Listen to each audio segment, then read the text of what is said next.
এইবাৰ এইচএছ স্কুটিৰ ক্ষেত্ৰত ছোৱালীসকলক ন্যায় দিয়া হৈছে আৰু ল'ৰাসকলক ন্যায় দিয়া নহয় নেকি? নমস্কাৰ ছাত্ৰ ছাত্ৰীসকল, নিশ্চয় তোমালোকে জানা যে এইবাৰ ল'ৰা আৰু ছোৱালী উভয়কে 80%ত স্কুটি প্ৰদান কৰা হ'ব। এইচএছ উত্তীৰ্ণ ছোৱালীসকলক ন্যায় দিয়া হৈছে। এই কথাটো কোৱাৰ কাৰণটো হৈছে নিশ্চয় তোমালোকে জানা যে ছোৱালীসকলক নিযুত মইনা আঁচনি প্ৰদান কৰে চৰকাৰে। এইবাৰ যিসকল ছোৱালীয়ে স্কুটি পাব সেইসকলৰ বহুতেই মোক সুধি আছে যে এইচএছ স্কুটিৰ কাৰণে আবেদন কৰিলে সেইসকলক নিযুত মইনা আঁচনি প্ৰদান কৰিব নেকি? আজিৰ ভিডিঅ'টোৰ জৰিয়তে মই তোমালোকক জনাই দিম, গতিকে ভিডিঅ'টো স্কিপ নকৰাকৈ শেষলৈকে চোৱা আৰু যদি চেনেলটোত প্ৰথমবাৰ আহিছা তেন্তে চেনেলটো ছাবস্ক্ৰাইব কৰি দিয়া আৰু ভিডিঅ'টোত এটা লাইক কৰি দিয়া যাতে এনেকুৱা ধৰণৰ ইনফৰমেশ্যন ভিডিঅ'বিলাক পাই থাকা। ছাত্ৰ ছাত্ৰীসকল, নিশ্চয় তোমালোকৰ মনটো বহুত বেয়া, কাৰণ এইবাৰ 80%ত স্কুটি প্ৰদান কৰিব আৰু 80%ত যদি স্কুটি প্ৰদান কৰে তেন্তে কিমানজন ছাত্ৰ ছাত্ৰীয়েনো স্কুটি পাব? এইবাৰ ল'ৰা আৰু ছোৱালী উভয়কে 80%ত স্কুটি প্ৰদান কৰিব ঠিকেই, কিন্তু স্কুটিৰ ওপৰত আকৌ কিছুমান নতুন কণ্ডিশ্যন ৰাখিছে,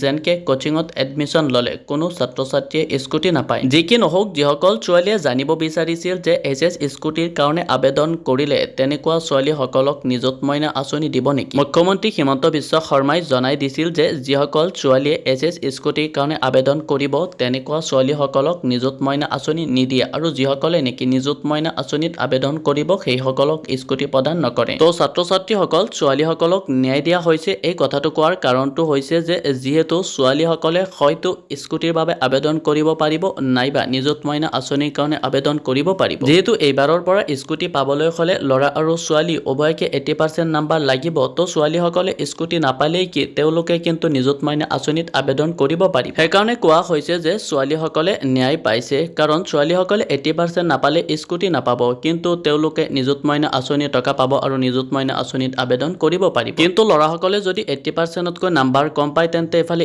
স্কুটিও নাপাব আৰু কোনো ধৰণৰ আঁচনিও নাপাব। যিহেতু ছোৱালীসকলে হয় স্কুটিৰ কাৰণে আবেদন কৰিব পাৰিব নাইবা নিযুত মইনা আঁচনিত আবেদন কৰিব পাৰিব, এফালে ছোৱালীসকলে স্কুটি নাপালেই কি স্কুটিৰ সলনি কিন্তু নিযুত মইনা আঁচনিৰ টকা পাব। এই আঁচনিটো কিন্তু স্কুটিৰ সমানেই, এফালে স্কুটি নাপাব কিন্তু স্কুটিৰ সলনি নিযুত মইনা আঁচনিৰ টকা পাই যাব। একচুৱেলি চৰকাৰে কামটো ভাল কৰা নাই। ল'ৰা আৰু ছোৱালী উভয়কে ইকুৱেলি কৰিব লাগে। যিহেতু এইবাৰৰ পৰা স্কুটি ইকুৱেলিটি বনাইছে সেইটো ভাল কথা, কিন্তু ছোৱালীসকলক নিযুত মইনা আঁচনি প্ৰদান কৰিব, ল'ৰাসকলক কিবা এটা আঁচনি প্ৰদান কৰিব লাগে।